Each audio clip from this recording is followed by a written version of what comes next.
ఓం నమో వెంకటేశాయ. తిరుమలలో ఫిబ్రవరి 4వ తేదీ రథసప్తమికి సంబంధించినటువంటి ఏర్పాట్లన్నిటి గురించి టీటీడీఓ గారి మాటల్లో, తిరుమలలో మినీ బ్రహ్మోత్సవం తరహాలో జరగనున్న రథసప్తమి ఏర్పాట్లను సకాలంలో పూర్తి చేయాలని జె శ్యామలారావు అధికారులను ఆదేశించారు. తిరుమలలోని అన్నమయ్య భవన్లో శుక్రవారం అదనపు ఈవో శ్రీ సిహెచ్ వెంకయ్య చౌదరిలతో కలిసి వివిధ విభాగాల అధికారులతో ఏర్పాట్లపై సమావేశం నిర్వహించారు. భక్తులు గ్యాలరీలోకి ప్రవేశం నిష్క్రమణ ప్రాంతాల్లో మరింత అప్రమత్తంగా ఉండాలని అధికారులకు ఈవో సూచించారు. గ్యాలరీలలో ఉండే భక్తులకు సకాలంలో అన్న ప్రసాదాలు, తాగునీరు అందించేలా ఏర్పాట్లు చేయాలని ఆదేశించారు.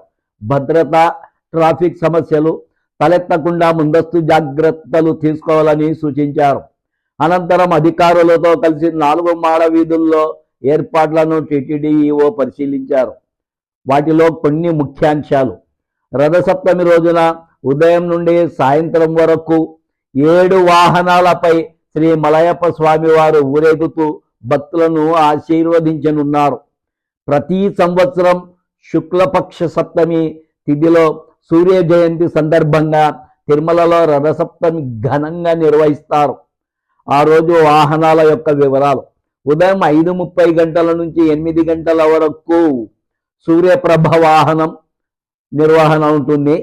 అలాగే ఉదయం 9 నుంచి 10 గంటల వరకు చిన్న శేష వాహనం, ఉదయం 11 నుంచి మధ్యాహ్నం 12 గంటల వరకు గరుడ వాహనం, మధ్యాహ్నం 1 గంట నుంచి 2 గంటల వరకు హనుమంత వాహనం, మధ్యాహ్నం 2 నుంచి 3 గంటల వరకు చక్ర స్నానం, సాయంత్రం 4 నుంచి 5 గంటల వరకు కల్పవృక్ష వాహనం, సాయంత్రం 6 నుంచి 7 గంటల వరకు సర్వభూపాల వాహనం, రాత్రి 8 నుంచి 9 గంటల వరకు చంద్రప్రభ వాహనం. రథసప్తమి సందర్భంగా ఈ రకంగా ఉదయం 5:30 నుంచి రాత్రి 9 గంటల దాకా తిరుమల మాడ వీధుల్లో ఇన్ని రకాల ఉత్సవాలు జరుగుతాయి. రథసప్తమి సందర్భంగా పలు సేవలు, ప్రివిలేజ్ దర్శనాలు రద్దు. అష్టదళ పాద పద్మారాధన, కళ్యాణోత్సవము, ఊంజల్ సేవ, ఆర్జిత బ్రహ్మోత్సవము, సహస్ర దీపాలంకరణ సేవలను టీటీడీ ఆ రోజు అనగా ఫిబ్రవరి 4వ తేదీ రద్దు చేసింది.